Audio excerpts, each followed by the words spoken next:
HC Verma bookல simple harmonic motion chapter இருக்க 14th problem தான் இது. A particle executes simple harmonic motion under the restoring force provided by a spring. The time period is T. If the spring is divided into two equal parts and one part is used to continue the simple harmonic motion, the time period will. Okay. ஒரு spring தரக்கூடிய restoring ஃபோர்ஸ்னால ஒரு particle ஆனது simple harmonic மோஷன்ல இருக்கு. ஓகேவா? Right. இப்போ இதோட time period பார்த்தீங்கன்னா டீன்னு எடுத்துக்க சொல்றாங்க. இப்போ என்ன பண்றாங்க அப்படின்னா அந்த ஸ்ப்ரிங்கை ரெண்டு ஈக்குவல் பார்ட்ஸா டிவைட் பண்ணிடுறாங்க.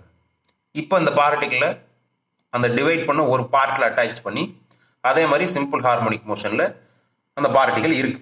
ஓகேவா? இப்போ டைம் பீரியட் என்ன ஆகும் அப்படின்னு தான் கேட்குறாங்க. இதுக்கு முன்னாடி டி டைம் பீரியட் இருந்துச்சுன்னா இப்போ டைம் பீரியட் என்னவாக இருக்கும் அதான் question. Okay, so time period எதை டிபெண்ட் பண்ணி இருக்கு அப்படின்னு நமக்கு தெரிஞ்சிருக்கும். ஸோ டைம் பீரியடுக்கான ரிலேஷன் நமக்கு தெரிஞ்சிருக்கும். T equal to 2π/ω. Okay, omega equal to நமக்கு என்னன்னு தெரியும். ஒமேகான்றது angular frequency equal to √k/m. K அப்படின்றது ஸ்ப்ரிங் கான்ஸ்டன்ட், எம் அப்படின்றது இங்கே mass of the particle. Okay, so அதனால நம்ம டி ஈக்குவல் டு 2π√m/kன்னு எழுதலாம். ஓகேவா? சரி, ஓகே.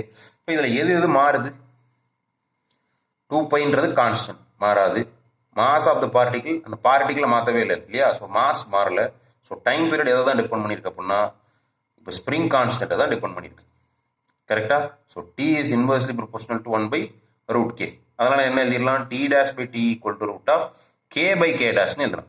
இன்வெர்ஸ்லி ப்ரொபோர்ஷனல் இல்லையா? ஸோ k/k' எழுதலாம்.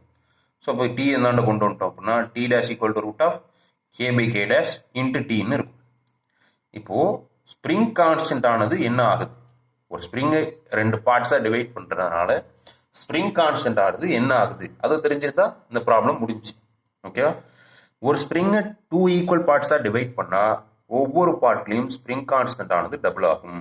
ஓகேவா? So k' equal to 2k. இதுக்கு முன்னாடி ஸ்ப்ரிங்கில் இருக்கக்கூடிய ஸ்ப்ரிங் கான்ஸ்டன்ட் கேனா அதை ரெண்டாக உடச்சிட்டோம்னா அதில் இருக்க ஒரு பார்ட்டோட ஸ்ப்ரிங் கான்ஸ்டன்ட் 2kவா இருக்கும்.